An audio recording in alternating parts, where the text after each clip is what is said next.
health insurance ng mga mayayaman. Ito lang kasi ang nag-iisang insurance na hindi mo kailangan magkasakit para makapag-claim at ang malupit, tutulungan ka pa nito maging healthy so walang tapon o sayang. Actually, nagawan ko na 'to ng content last year pa. Pero hanggang ngayon, wala pa ring nakakatalo dito. At ito lang yan, Vibrant Critical Illness ng FWD. Nasa 4K per month lang ang minimum neto for 30 years old female. Unang benefit, bibigyan kayo ng pera pang monitor ng health nyo through checkups or laboratory or APE. Bale, 0.2% ng coverage mo ang makukuha mo for every 2 years. For the sake of discussion, example, 5 million yung coverage na kinuha mo rito. So, 0.2% nun is 10,000. So, yan yung makukuha mo every other year. Ito pa ang pinakamalupit, 6 times kang pwedeng makapag-claim. So, kung 5 million yung coverage mo, meaning nun, 30 million yung total coverage mo for major critical illness. Sa iba, one time claim lang, wala na. Eh, sure na sure ka ba na isang critical illness lang ang mararanasan mo sa buhay? Ang problema kasi sa mga one time claims, kapag di ba nakapag-claim ka na, nawala na, at kukuha ka ulit ng bago, ang tendency niyan, it's either hindi ka natanggapin, o mas mahal na yung babayaran mo para sa insurance kasi may history ka na ng sakit. Dito sa Vibrant, kahit magamit mo ng isang beses, covered ka pa rin. Kasi nga, 6 times. So, kahit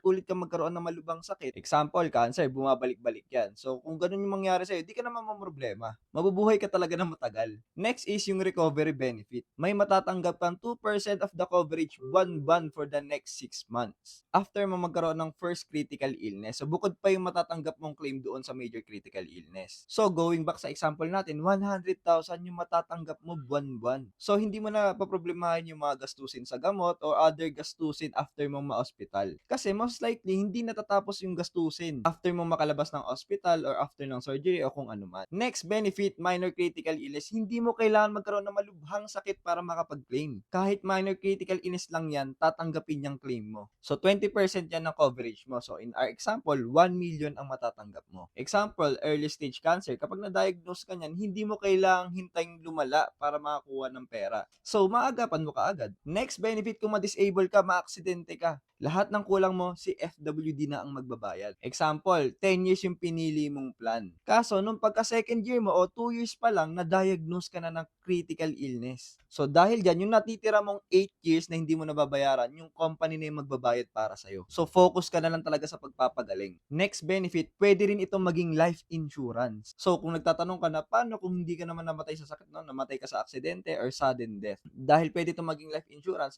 may matatanggap pa rin yung mga beneficiary mo o yung mga taong maiiwanan mo. So that's why walang tapon tong insurance na to. Another tanong, paano kung hindi ako nagkasakit kasi healthy living ako? Ginawa ko lahat ng paraan para maging healthy ako. Ayoko naman na para lang makakuha ko ng pera dyan sa insurance na yan is pababayaan ko ng bigla yung sarili ko. Good news, kung ganyan ka, hindi ka pa rin talo, hindi pa rin sayang yung pera mo. Kasi kapag nag-mature yung policy mo, ibibigay na lang yung buong coverage mo. So hindi ito yung thank you na lang kumita yung insurance company. Dito kapag hindi mo nagamit o hindi ka nagkasakit, bawing-bawi pa rin yung binayad mo. Oftentimes, mas maliit pa yung total na binayad mo kaysa dun sa coverage mo. At eto pa, may options ka rin na magdagdag ng mga riders. Una is yung hospitalization. May matatanggap kang pera araw-araw na ma-admit ka. Example, 3K yung coverage mo, 3K araw-araw yung matatanggap mo during the days na na-confine ka. Kung sa ICU ka naman na-admit o ma-confine, times 2, dodoble. So kung 3K, magiging 6K araw-araw. Next rider is papalaki naman yung insurance coverage mo. Tapos additional 20%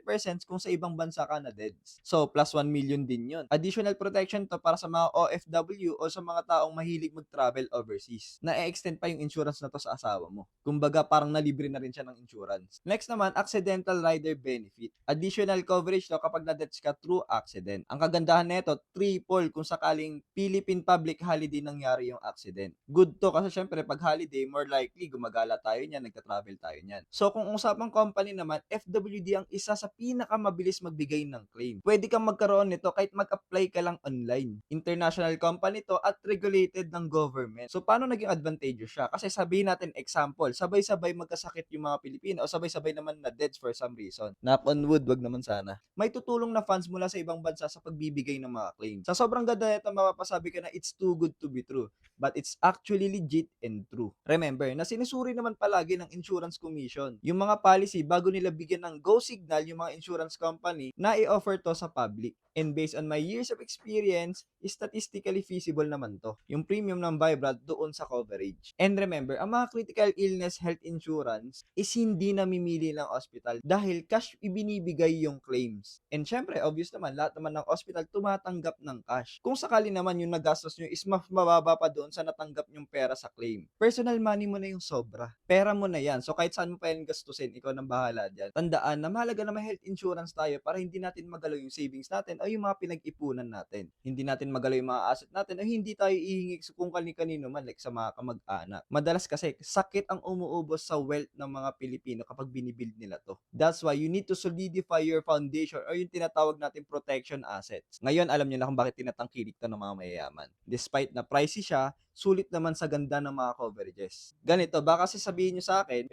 baka naman marami pang terms and conditions yan na komplikado. O baka naman may mga 5 prints dyan sa kontrata hindi mo sinasabi sa amin. Pwede nyong i-click yung bio ko, mapupunta kayo doon sa Facebook ko. Send lang kayo ng message sa akin doon na Vibrant Contract para masend ko sa inyo yung sample contract nito. Tapos kung interested talaga kayo dito, pwede ko kayong gawa ng personalized quotation na nakaayon sa age mo, sa budget mo, at sa coverage na gusto mo. Pero just in case na namamahalan kayo dito sa Vibrant Critical Illness, I recommend yung FWD Set for Health. So, pwede nyong i-search dito sa TikTok yung Kel Just Set for Health para mapanood nyo yung video. Parang Vibrant lang siya, pero pang masa. Kung gusto nyo magkaroon ng pinamagandang health insurance na to, message me sa mga socials ko. O kaya naman sa Facebook ko, Michael James Corvera Hermano. Or answer the Google form link in my bio. Then choose insurance as your inquiry. Tulungan ko kayo.